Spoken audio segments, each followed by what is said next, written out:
As far as being, Adecco being an innovator in employing people with disabilities and then furthering that with other companies and especially with our client companies, it is just a natural progression for us, I think, being in the staffing industry.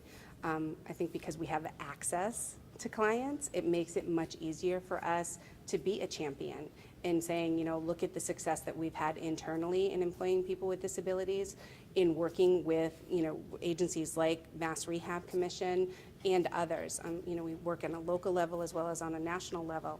But when you talk about the innovations of it, it really is about having that message come from the top, but then having it be strategically so that we can implement it in the field. I think that ultimately that's where some of the breakdown happens with other companies, is you may get the message from the top, but then you have no clear way of how to implement it in the field. And we do, as far as Adecco is concerned, because obviously we are the experts in staffing, we're the experts in hiring, and that is hiring people based on abilities. We always like to say, and especially in my office, pre-qualify, don't disqualify. And I think that that's what's made us so successful. I think as far as making accommodations for people with disabilities and in making it easier, I guess, for people with disabilities to work in our environment as well as working with our client companies. Again, it is about, because we really work more as a conduit, employing, we are the person's employer, but it is about helping our clients to understand and to help them to understand what those accommodations may be.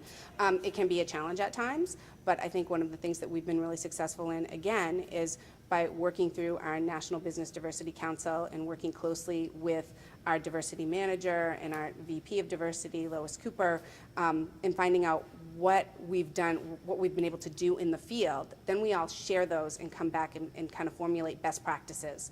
And I think that that makes it much easier for us to be able to go ahead, hire the person based on their ability, and then share the information with our clients because it's coming from a greater place, if you will, a much bigger source, and being able to share those successes. So I think that that helps with the comfort level for our clients, especially because they know that they're not the guinea pig, so to speak. It's that we're not just trying this out on them. This is something that we have been successful in implementing throughout the country. Massachusetts in particular has been a leader in that and been able to really launch that, especially as concerning people with disabilities. But I think that helps with our client companies, if you will, to be more accepting of it, because we do success breeds success, if you will. Well, I think really our participation we had the Employer Summit in May, and it was something that was kind of born out of an idea that Bill Allen and I had, and then we were able to gain the buy-in from our leadership, and which was hugely important, obviously, in being able to execute the event, in working with UMass as well. UMass is the Chipper or Mike Yeo grant, I'm sorry, that funded the event. It really was hugely important for us to have that buy-in from the top leadership, and to show our commitment and on an ongoing basis where, we are very committed, and our CEO was at the summit. He gave a keynote speech. He wanted to be here today, but unfortunately he wasn't able to do that, and we have our Vice President of Diversity and Employee Relations here today.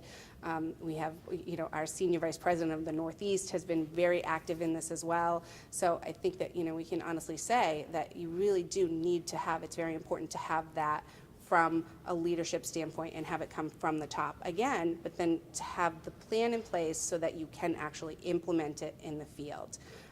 Because vision is nothing if you can't if there's no tactical process to it and you can't actually implement it. So we have it all the way from the top, from our CEO of Adecco Group North America to, to the field people as well.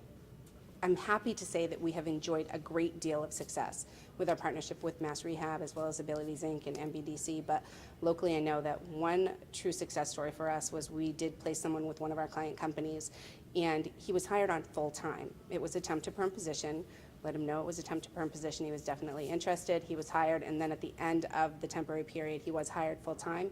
And in that same year, he actually won their Employee of the Year award, which was huge for us. I think that is just a great testament to the success of the program and how we are able to employ people, again, based on their abilities and have the right fit. So we love that. And then we actually performed an on-the-job evaluation in my office with a person who had Asperger's. And I was very resistant. I can tell you that I have had, I've completed 25 on-the-job evaluations, but I really had no idea what I was going to be able to do with this person in my office, honestly. And it was the best experience we have ever had as far as the on-the-job evaluation program is concerned. He was fabulous.